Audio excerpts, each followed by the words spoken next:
Thank you. Good afternoon, ladies and gentlemen, to the Red Planet family who's been doing business in the city of Manila. They're all over the city now, and I hope more branches of Red Planet Hotel in the city of Manila. And with that, of course, our nakakatatlo na. Sa tatlong branch ng ating tindahan, itong Sun Cafe, dalawa sa Maynila. Mukhang maganda ang 2026. Baka mamaya, 5 na. But I'm happy and proud to be here as your city government in our own little way showing to business community across value, across industry, that your city government will always welcome you to the city of Manila. Manila is growing for the past 4 months, and I would like to inform, especially Red Planet, who's catering our visitors in the city. Manila, we just received almost 7,000 in the last 4 months of new businesses in the city because of the rules being reintroduced.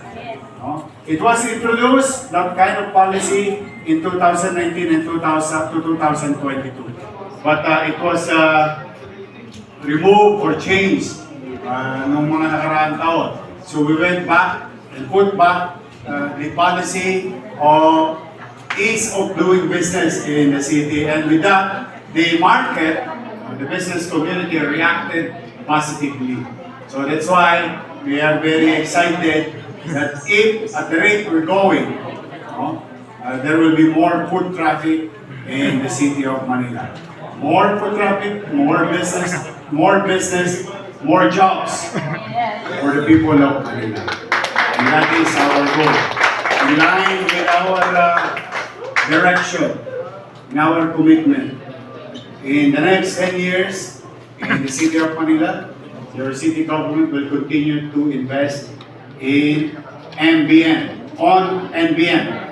MBN means minimum basic needs. Housing, education, healthcare, and jobs. These are the 4 pillars of services that we, as your government in the city of Manila, will continue to invest heavily so that, para naman tumaas ang antas ng pamumuhay sa Luzon. Manila is old. It is an old city. No comparison to Taguig, Makati Avenue, and so on and so forth. But with that kind of challenges, it is also an asset. This old city has so much history.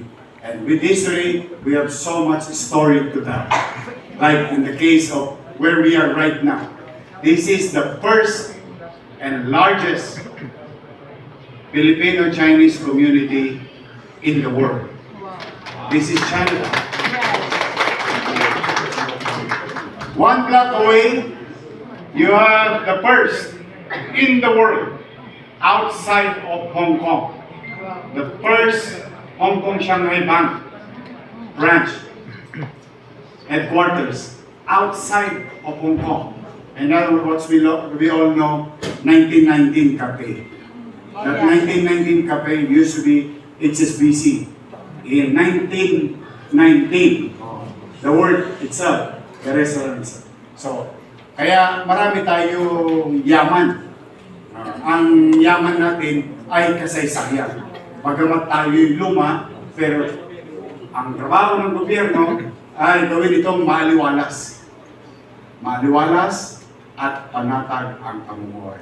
So that the businesses can come in and make a living, strive, and hopefully be successful. Malaking merkado ang Maynila. Yan ang asset natin. At palalo pa itong lalaki, huwag kayo mag-alala, pumanatag kayo in our own little way. I and our City Olympics, huwag kayo mag-alala, magbubuti po kami. Magsisikap kami. I know in your heart, in your mind, there are so many things that bothers you with what's happening in the country. But don't worry, your city government will not participate in creating uncertainty in our country. We will focus on our people, in our city, to each and every family in the city.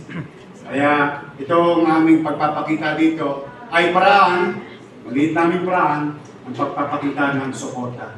Kahit nasabi mo 2x2 yan, 2x4 yan, o sa kanto, o sa hotel, we will be there to show our support to the businesses. And that will be so sa inyo, isang country, sa Red Planet, maraming pang building dito, tirahin nyo pa. Marami pa dyan. And next year, for the Red Planet, or what you call the hospitality industry, will be a fruitful year for them.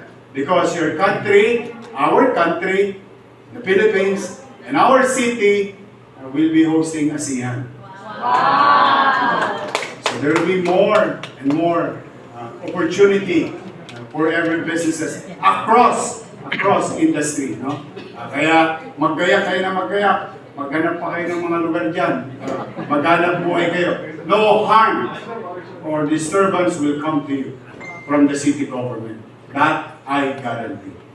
Gone are the days na sumasakit ang ulo ninyo sa City Hall. No more lonely nights. We will create certainty. And to the developer, I would like to inform you, or even your property, ito, dadagdag ko na, sayang naman yung opportunity. Because this is one of the great policy that we call the part of the ease of doing business. In the zoning board, your zoning authority used to require you 22 items to comply with the zoning. I would like to inform you that 2 months ago, I, as your chairman of the zoning board, made it to 7. From 22 items to 7 items. Now, if you still don't comply and you pay with the requirements, you need to be exempted in the land use. You need to comply 15 items. Now it's only 5. So that is our commitment testament to show to the industry, the business industry, welcome po kayo sa lungsod ng Maynila. So really, congratulations. I'm happy and proud to be here, and I wish that God will always continue to guide and bless each and every one. Thank you. Magandang araw. Pagpalain na ba kayo ng buong Manila? God bless. Thank you.